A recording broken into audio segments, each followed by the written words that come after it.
이제 프로젝트를 만들어서 실질적인 학습이 들어갈 텐데요.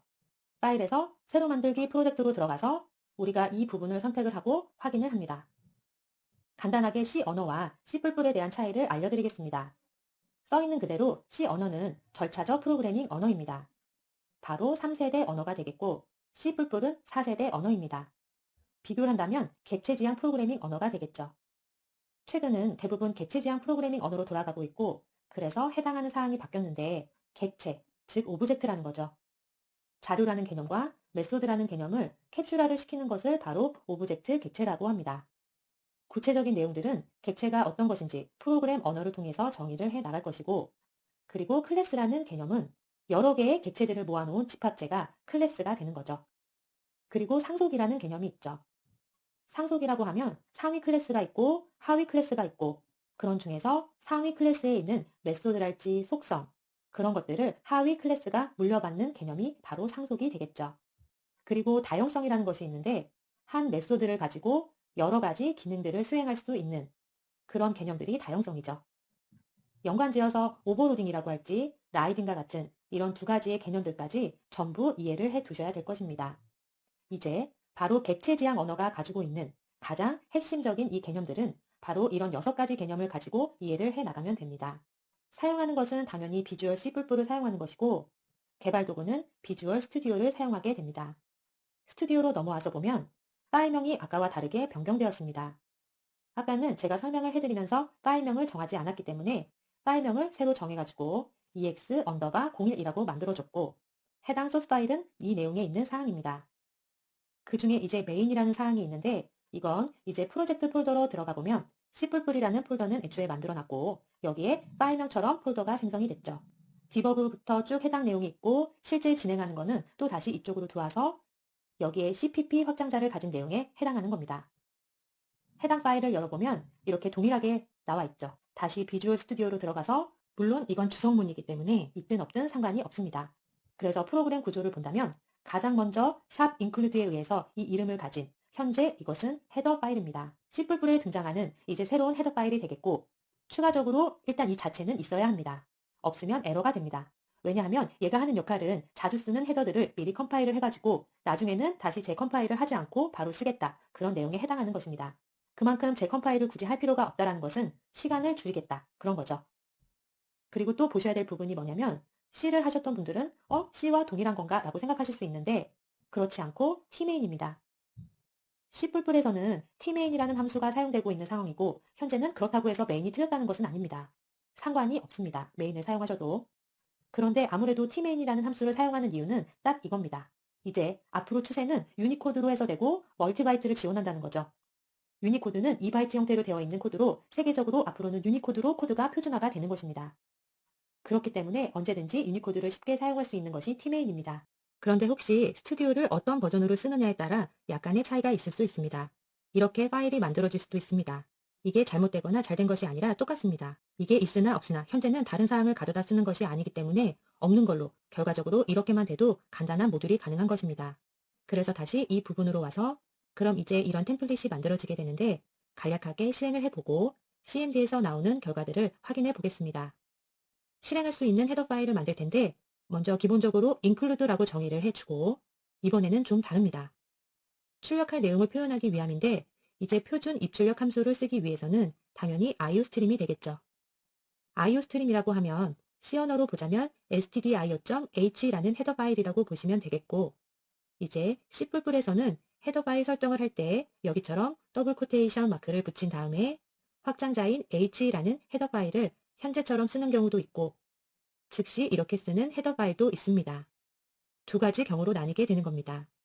너무 좁아서 설명 도중에 제가 우측으로 밀었고 또 하나가 있는데 유징이라는 게 있습니다. 유징이라고 하고 네임하면 바로 네임스페이스가 출력이 되고 바로 std라는 것을 사용해 줘야 하고 세미콜론으로 종료를 합니다. 이것은 입출력인데 이걸 하는 이유는 이제 여기다가 출력해서 만들 거고 이제 어떤 값들을 출력하기 위해서 cout 이 자체가 C 프로그램에서 보자면 printf죠 한마디로. 그래서 만약에 여기서 출력이 될 수 있게 해보고 다음에 C 언어로 따지게 되면 줄바꿈이 되겠죠. 그리고 여기서 endL은 뭐냐면 바로 이 방식 한 줄 줄바꿈이 되는 거죠. 역슬러시 n이랑 같습니다.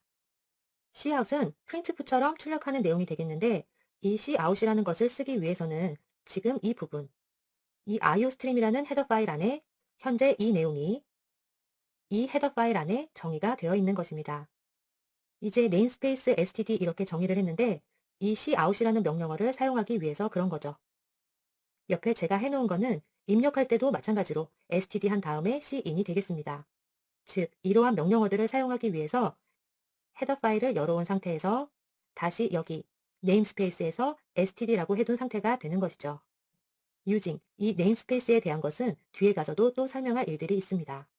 예를 들어서 여러 사람이 이 한 작업을 공동으로 하고자 할 때 각각이 사용하는 사용자 함수, 그리고 변수, 그런 사항들이 동일 키워드로 만약에 쓰이게 됐을 때 당연히 충돌이 일어나게 되니까 그걸 방지하기 위하여 사용자마다 네임스페이스를 만들어 놓고 나서부터는 이제 동일한 함수나 변수를 써도 충돌되는 문제가 없게 되는 거죠.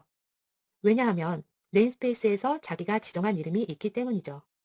그러나 이제 이미 std라고 하는 이름은 뭐겠습니까? 이 컴파일에서 지원을 하고 있는 이런 기능들이 되는 거겠죠. 이제 간략하게 RGO입니다 라는 출력 프로그램을 만들어준 상태인데 실행을 해서 확인을 해봐야 되겠죠. Ctrl F5 보시는 것처럼 컴파일이 되고 이렇게 IT 전문교육 RGO라고 줄 바꾸고 나서 이렇게 되는 것을 알 수가 있게 되는 거죠. 결과적으로 빌드에 해당하는 메시지들이 어떤 문제가 있다던가 완료가 됐다던가를 출력하게 되는 거고 메시지가 출력되고 나서는 컴파일이 정상적으로 완료가 됐다라는 것이죠. 관련 오류라던가 이런 사항들이 있을 때에는 해당 내용을 보고 확인을 해 나가면 되겠습니다. F10을 누르게 되면 진단도구, 그리고 이런 사안들이 나타나는 걸 확인할 수가 있게 되는데 지금은 무슨 문제가 있다던가 확인해야 할 사안이 있다던가 그렇지는 않습니다. 그리고 다시 단축키 F11을 눌렀을 때 해당하는 이 코드의 진행 사항들까지 확인을 할 수 있는데요.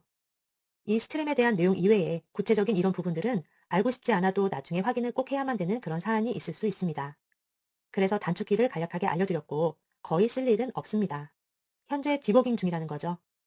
그래서 지금 껐다가 다시 재실행을 한 상태가 되고요. 좀 더 효율적인 학습을 위해서 프로젝트에서 사용했던 내용은 따로 이렇게 소스를 담아서 할 거고 보시는 것처럼 프로젝트는 동일한데 소스가 좀 많이 생겼죠? 코딩은 제가 미리 다 해놓고 하나하나 설명을 해드리겠습니다. 좀 전과 좀 달라진 것은 줄수도 이제 보셔야 합니다. 만약에 작업을 하다가 오류가 났을 때 몇 번째 줄의 오류인지 확인을 할 수 있게 됩니다. 줄수는 어디서 하시면 되냐면 도구에서 옵션으로 갑니다. 다 체크를 해놨는데 각 언어마다 비주얼 스튜디오는 체크를 해줘야 합니다. 텍스트 편집기로 들어가셔서 C샵부터 해서 쭉 내용이 있죠. 이 중에서 우리는 지금 C의 C++이니까 C++의 줄번호를 체크해서 확인을 하시면 좌측에 줄번호가 생기게 됩니다. 그냥 이런 오류를 하나 만들었습니다. 컴파일을 하죠. 그러면 실패가 빌드에 나오죠. 이걸 어차피 CMD를 창을 띄우는 건데 의미가 없기 때문에 아니오로 하면 구문 오류라고 해서 몇 번째 줄인지 해당 사항에 나옵니다. 그 해당 줄을 찾아가서 뭐 여기서 수정을 하건 테스트를 하시면 되는 거고 그리고 제일 먼저 이 소스 설명을 해드리겠습니다. 여기서는 이제 cout이라고 하는 이런 명령어 출력에서 사용할 수 있는 여러 가지 옵션들을 지금 보는 중인데 보면은 cout에서 넓이를 10으로 한다는데 10만큼을 준다는 걸까요?